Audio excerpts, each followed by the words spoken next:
Welcome to episode 3 of Wild Women Talking. This is where my co-host, point Holly this way, Haag. and myself, Gina Dallison, get together to have some honest and open and fun conversations around things that maybe sometimes people don't like to talk about. Do you say that's fair, Holly? I think that's exactly why we're talking about these topics, because somebody's got to talk about them. And I think so. And the one we're talking about today is something that does affect every single one of our lives, whether we like it or not. And it's the reason that we're all here today. Let's face it. Yeah. So today we are talking about sex. So welcome to our sexual arena, and let's see what comes up in our conversation. And I know when I was thinking about this whole idea of here I am now in my early 50s, and things have changed quite a lot since I started my sexual evolution, shall we say. And I'm sure that's the same for many people. So Yeah.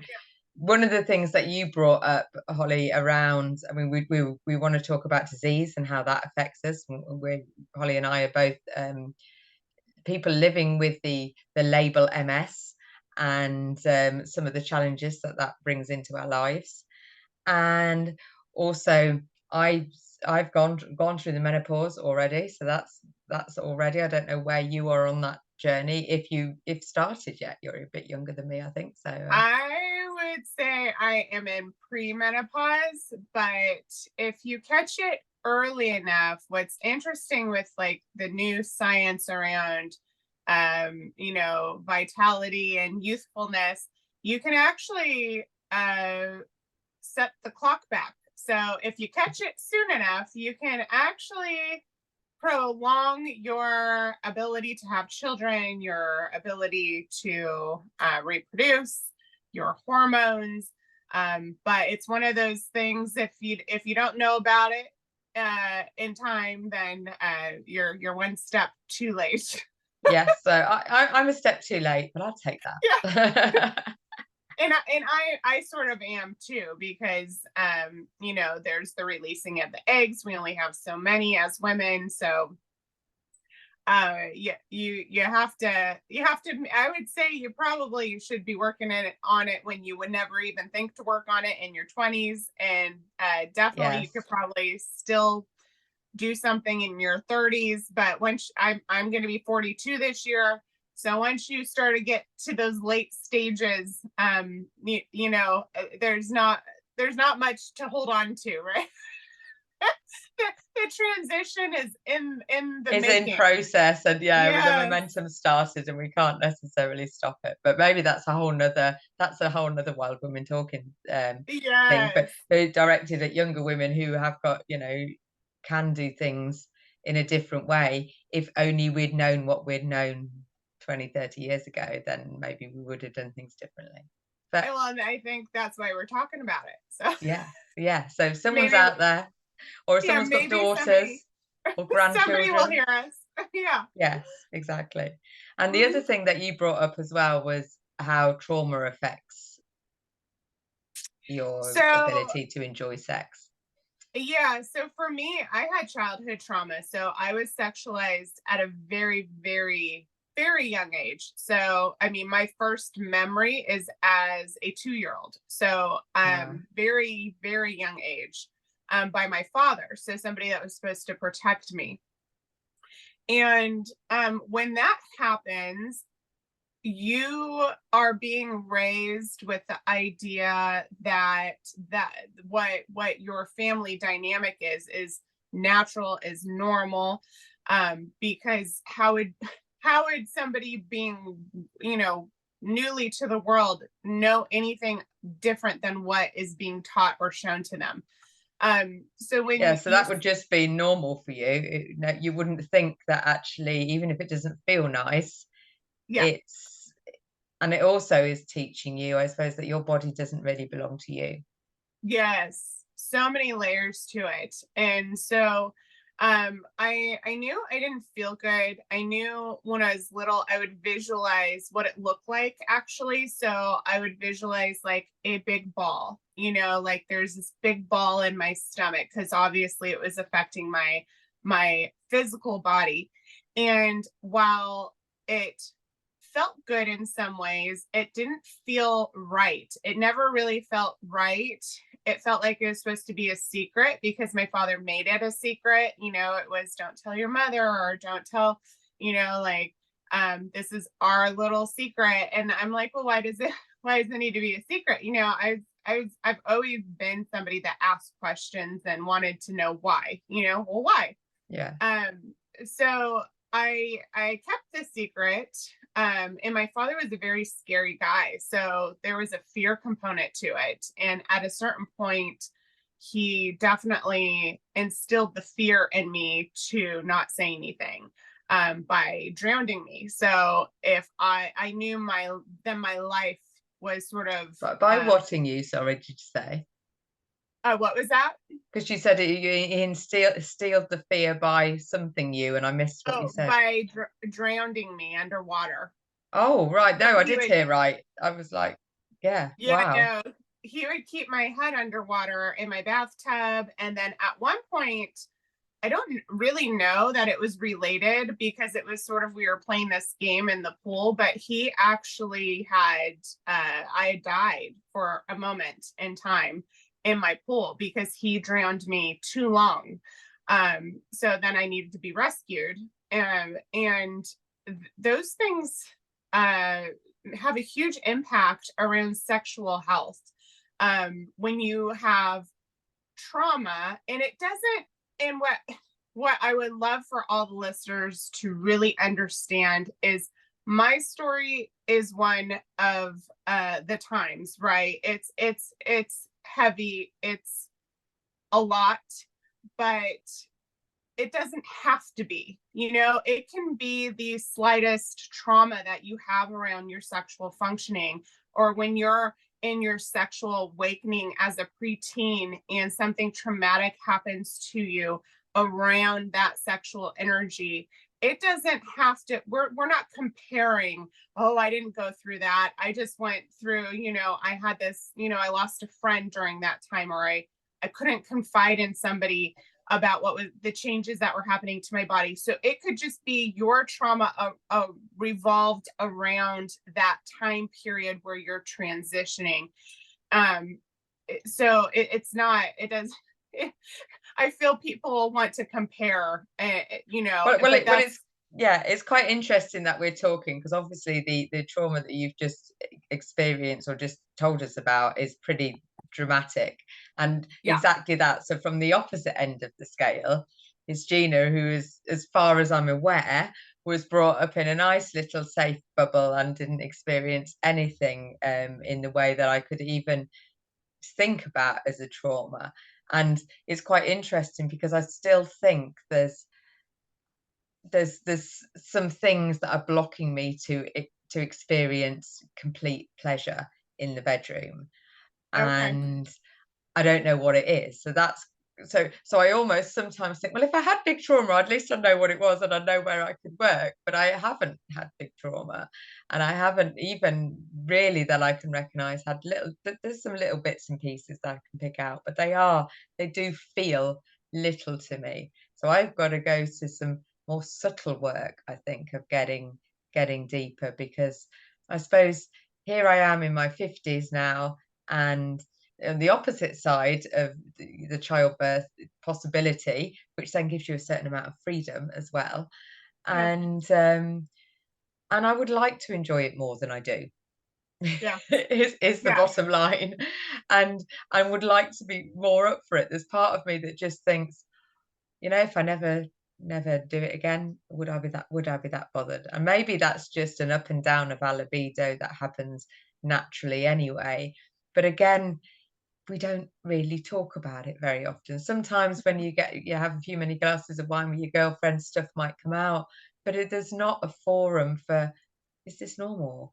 Is this, how how do we communicate what we like when sometimes we don't even know what we like ourselves, and we're not encouraged to explore our, kinky fetishes and the, what we like and why we like it and all that type of thing. So I don't know, have you done any exploring around, what gives you pleasure now? Because I know that you're happily married with a gorgeous man, and I'm assuming that you feel safe in that relationship. But then, maybe not. So with me, I had to work through my trauma in order to really connect, because in my mind, in high school, I gravitated, New yeah, word. new word, gravitated to Aphrodite when we learned about the gods, right? And so the god of love, right? And so I'm like, that's me. I'm the god of love. Of course you are.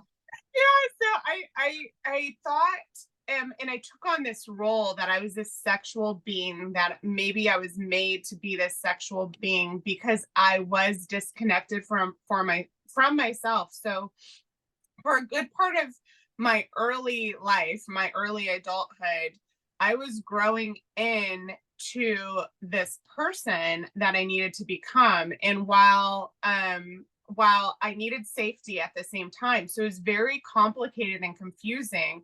And now knowing I didn't know myself, I was not attached to myself. So I was doing more risque things in the world because in my mind I needed that excitement and the level needed to go up higher. So whether that be meeting a new person and just going and having the greatest time of our life, going and I mean, I have stories going and getting out of my car in the middle of the freeway to have sex in the middle of the freeway in front of Wow. everybody, not thinking of the consequences.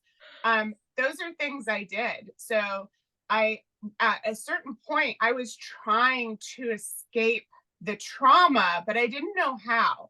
And so I thought, well, maybe I should do it like in Runaway Bride, where she tries to figure out what eggs she likes. Maybe I should just try all the varieties out there for me to see what I actually like. So I did. I explored. I was with businessmen. I was with I mean I tried a variety of to see, okay, what do I like? My husband and I sort of joke about it that, or, oh, you were a bit of a whore. And I was like, well, yeah, I probably was. You could probably label me with that.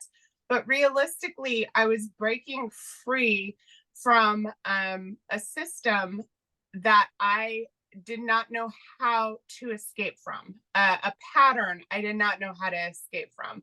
And so, in my way of doing it, was it healthy? Was it safe? Probably not. Did I come out of it okay? Yes. I've been with my husband now, it'll be 15 years. And we have a loving relationship and a romantic relationship. We've had to work, and that's even awkward. I don't know about you, but like when you first get with somebody, even when you've been with them for a long time and then you're supposed to know how to have sex with them, right? There's like that awkward, like, I don't like when you touch me there, or you're not doing that quite Yes. right.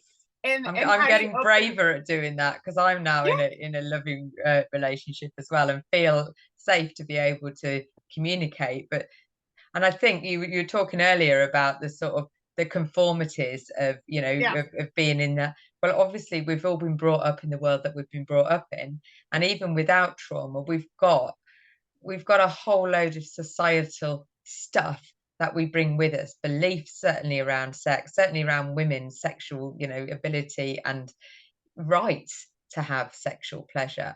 And I yeah, think what came up for me years and years ago, when I say years and years ago, you know, um, 4 or 5 years ago, when I was at the start of my conscious healing journey, was that pleasure does, that's part of it. Our ability to receive pleasure and experience pleasure in the bedroom, definitely, but also, generally in life, we sometimes, well, I know my own s experience is that, yeah, I don't necessarily know, and even now, even though I've done lots of work and done lots of exploring, I still think there's things that I don't quite understand, I don't quite get, I don't quite, yeah.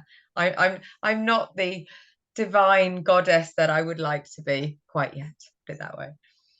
Yeah, well, and I think it's a process, and I think when you come into your sexual awakening, it's not going to be we don't have the ability as a preteen or even a teenager to develop um, what our sexual intimacy, what our path should be, because really that is for a woman. It's not for a child. So I think while it develops at that young age and you start to learn, like, do I like boys?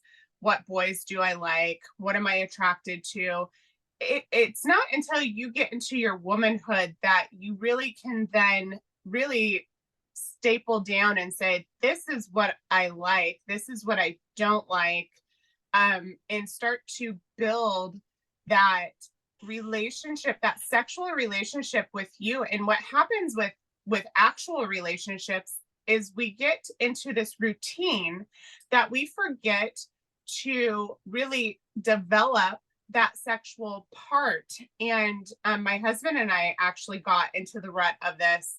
We both had, at a certain point, because of our health, sexual dysfunction at a certain point.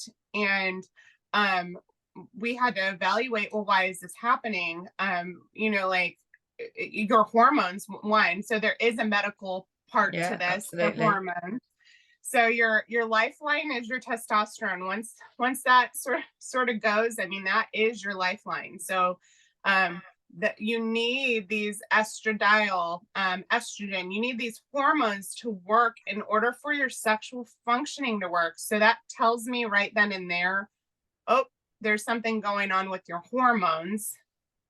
But also, you like what my husband and I do, I will now and it gets me in my sexual feminine energy. I will take really sexual pictures and send them to him at work, and and build up this sort of Yes. The thought process, because of course what we're yes, thinking about, if you're thinking about, oh my goodness, we've got the mortgage payment to do, I've got the kids need sending to work, I've got the washing, I've got this, I've got my to-do list is this big. It tends to be that then sex with partner, or sex with, intimate other, or sex with anybody then becomes lower and lower down the priority list. So it's no wonder really a lot of the time we're not really feeling very sexy. no, and then it's almost like a task. Like, okay, we got Yes, five it's something else minutes. to Let's tick off the list. yeah, let's just get it over with. And what I have found for myself is spontaneity, like in the moment when you connect and there's that fire between the two of you and you want to go have sex, but then there's all this stuff, that gets in the way of, oh, I got to make dinner, or I have kids, or like we make the time for us. We have a lock on our bedroom door. We close that door. We like we go and make that time for us, so that way we can experience each other. We can grow in each other. And it's such an important part of a relationship, really. Even when there is dysfunction, there still needs to Well, I be think there's opportunity in that, isn't it? balance. And Yeah, I think as well, communication comes down to the fundamentals really. If you're not experiencing enjoyable sex, or you're not satisfied with your sex life, then it has to come down to communicating with your partner about how you yeah, feel, and that's not always easy to articulate either. How do you yeah. feel? I don't know. I'm just not in the mood. Well, But actually right. digging a bit deeper and, well, what is it then that's stopping And you? I think that is part of it. It's like sometimes I personally just don't want to have sex. I am either maybe I've been working all day and I'm sweaty and gross and I just am not into it. Maybe I just am calm and peaceful and I don't want to do it. And so then in those instances, I have to think, okay, do I do this for my partner when I'm not really into it? Or do we build on the tension of wanting where he desires me, he wants me. And I think we're afraid to also say no, right? We're afraid to say no to our partners because there's so much pressure in the media and in society now of, oh, he'll leave you, he'll look for it elsewhere, he's going to go look at porn. Like there's all this media out there to go to when your partner says no. But we as women have a right to say no. Men have a right to say no because they don't feel like it. And I think it ultimately helps the relationship because there is this, there should be this intimate, emotional component to sex when you're in a relationship. And even when you're not in a relationship, you think, oh, I'm just having sex. There's always an emotional component. In fact, men release vasopressin, and women, we release more, although men as well, oxytocin. So we have these chemicals that are going to naturally bond us. And there's interesting science in the vaginal area where we will reject the sperm in new sperm. So if you are like I did at a certain point in my life, I had multiple partners at the same time. So what does that do?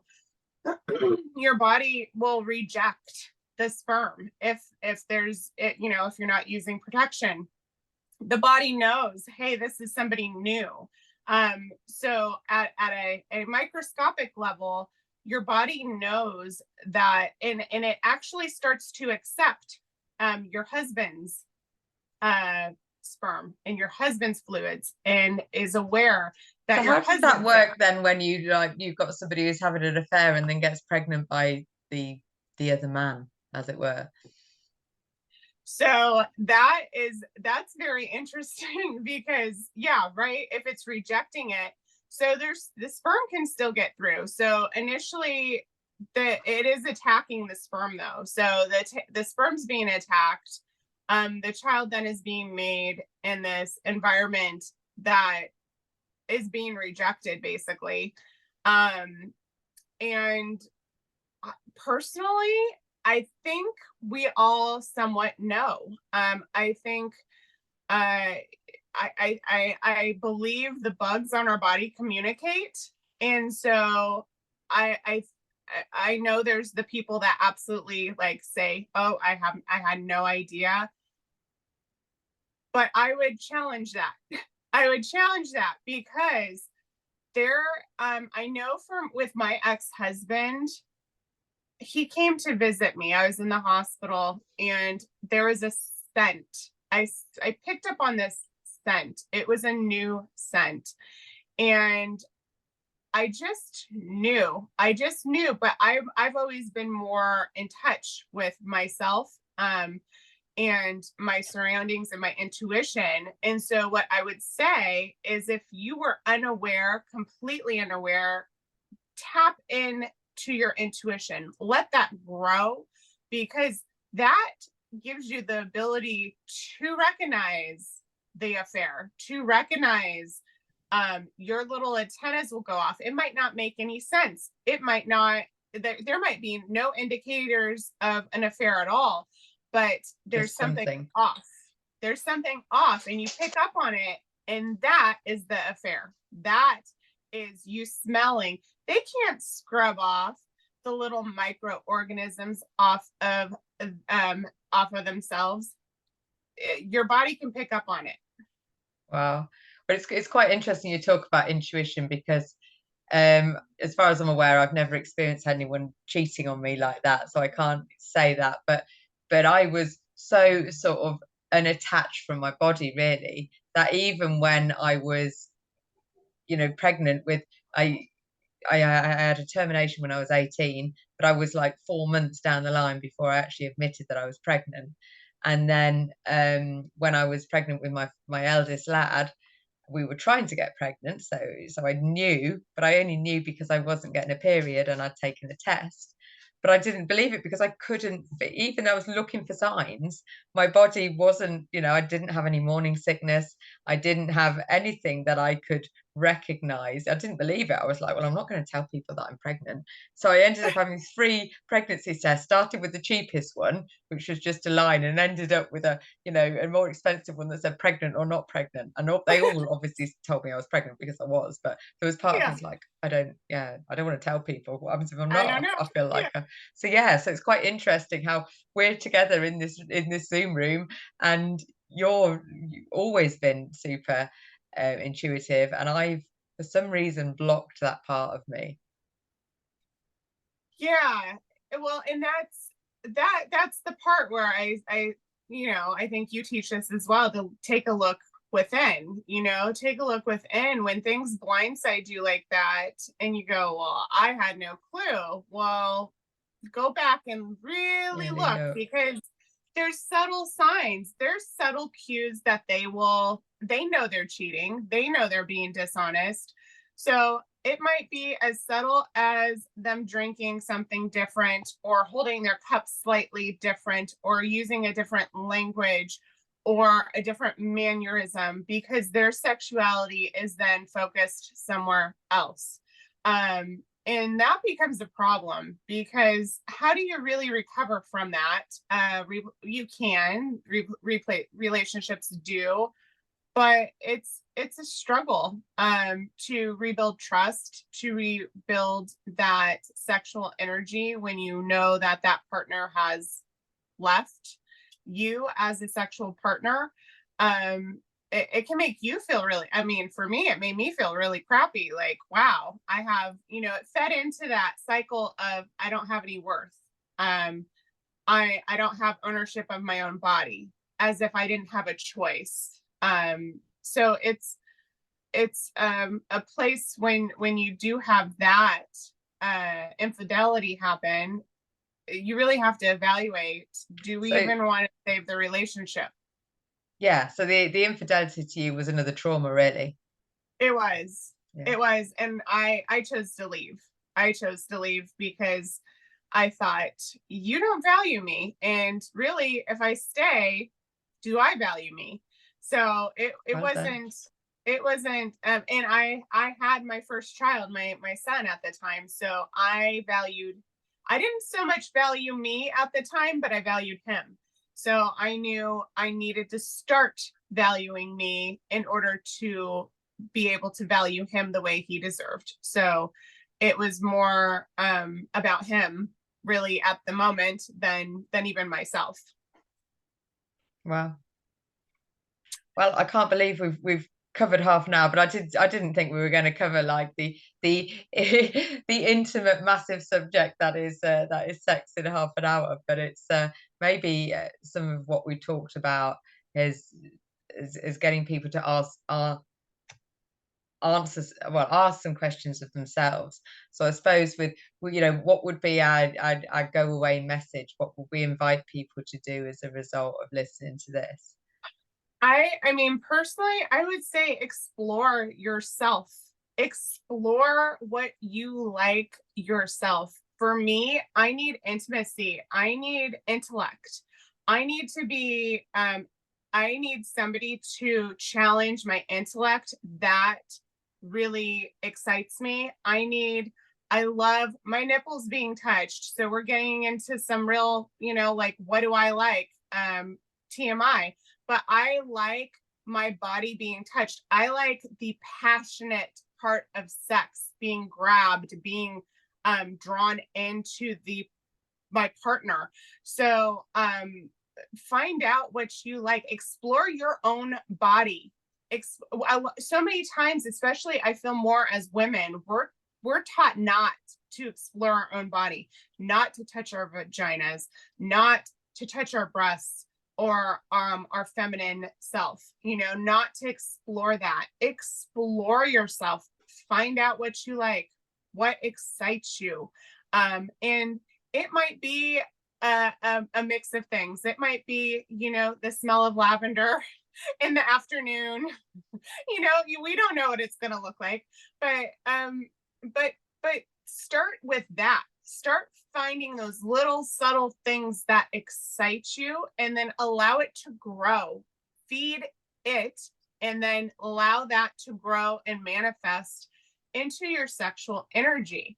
And the sexual energy is attached to the root chakra. So do some research on the root chakra. And they have crystals that are attached to that. They have energies and some routine, you know, different things you can do, exercises, I guess is the word I'm looking for, you can do to increase that. So if yours is low, when we are transitioning with our hormones, understand that that's normal, and there's even ways around that. So it's normal to have these transition periods.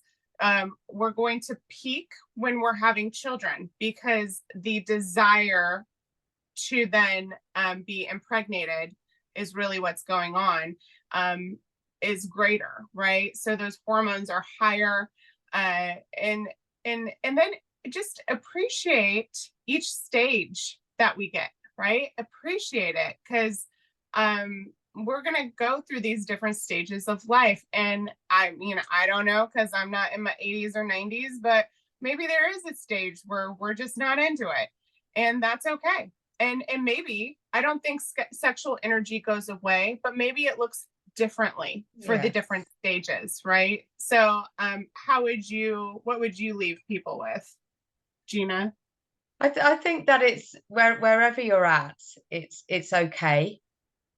You know, whether you feel like because sometimes what we think what we want sexually is something to be ashamed of.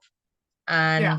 And again, this is our societal norms coming into it, maybe our religious upbringing, and all sorts of things that we're not really taught in any way to, that actually enjoying sex particularly as a woman or a girl, is something that is good. You know, it's lock yourselves away, be shameful, you know, no sex until marriage, all these type of things that sort of stop you from exploring. And it and don't be afraid, to explore. And now with the internet, there's lots of different resources that you can get your hands on. Not necessarily porn. While porn's widely available, it doesn't really tell you the truth of a relationship, does it? It's very much set up for camera. Usually it's set up so the woman is a bit objective, rather than you know, it's all about her. So don't be afraid to make it all about you. Well, and I want to add on that with porn, the way I look at it is very differently. Those are real people. Despite what you want to say, oh, it's a fantasy, those are real people. And those are real people. A lot of them have been objectified, have been sexualized at a young age, have been traumatized themselves. And so then when we're watching that and we're feeding into that, in my mind, I could never really get into that, because sorry, coming from a place of trauma, I realized I wasn't much different than them. I was, in fact, I had a boyfriend that's like, oh, maybe you should do this. And so I didn't do it. But knowing that I was that close, that I had to think about, should I get into that industry? Oh yeah, I could make money. But the fact that that was brought to me ever, you know, I'm just a person, you know, like would I really be enjoying that? Are those people really enjoying sex in those videos? I don't think so. Well, I tell you what I went through a bit of a phase when I was in my 30s, around I was going to become a porn writer. So Yes. yeah, Yes. so that very much, you know, works for me to get into the headspace, so you can sort of picture your own sort of porn movie, but you haven't got anybody actually being, you know, you're the star of your show in your Yeah. head, and obviously in your imagination you can make yourself look as amazing as you want to make yourself Oh look. yeah. So, yeah. So I Well, think one of the things when people sort of struggle a little bit with body image, it's just yeah. like, and what's really, really interesting is that most of the time the person that you're with isn't bothered about your body because they've got their own body image stuff as well. So the fact that Yeah. you might have stretch marks on your belly, or you might have, you know, have a wobbly bit here and there. Let's face it, we all do. Just imagine in your head you're whatever the sexiest version of yourself looks like, and become that person, because then you know, it doesn't matter, it really doesn't matter what you look like. If you are that sexual, yeah, that sexual goddess, then that's what will be perceived from your partner, I think. So play with your imagination of what you think, you know, whatever it is, it doesn't matter, there's no judgment. This is your imagination, you don't have to share it with anybody else. Well, and like just explore like pole dancing or belly dancing, or where you're moving your body, even just rotating your hips, doing some exercises Even just on to the get, chair. yeah, get that Yeah. movement going where you can get into your sexual energy. And then you realize that no matter what size you are this sexual being. You have this ability to tap into that sexual power. And it's in some religions they suppress that. And I think we see a lot of trauma from that because there is a suppression. And I would urge everybody to just it doesn't have to be grandiose, but explore your sexuality and what it means to you. Well, as we end up, I've just written down, because I think this was, yeah, there's no way we can cover everything, talk all about sex Mm-mm. in 30 to 40 minutes. But I've written down their sexual power. So maybe the next one, or at least a subsequent one, should be around sexual power, because I think there is so much in our sexuality that we may be missing out on. Yeah. That we could tap into and certainly start exploring and get curious about. So yeah. Yeah. So how about we leave it there for this occasion? So Holly, if anybody wants to get hold of you, what's the best way? Thehealinghall.com, or I do lives weekly on my Facebook page, Quick Five with Hall. And actually, here you go, because that's how it's spelled. Oh, nice one. You got a little jigsaw of it. Love it. My sister-in-law made me that, so I put it on a piece of paper and Cool. Cool. And my name is Gina Dallison, and if you want to get a hold of me, I'm available on Facebook. It's quite an unusual name, so there's not many of me, and also LinkedIn. So come and have a chat, come and have a look at the Healing Vibrations Network, which is my Facebook group. And in the meantime, from Wild Women Talking, we'll say goodbye and look forward to the next show, whatever that might be. And let us know if there's any content or any information that you would like us to talk about, and any questions that you have over what we've talked about today, in the comments wherever you see us, whether it's on YouTube, LinkedIn, or Facebook. Thank you very much. thank you. Until We'll next say time. goodbye. Bye.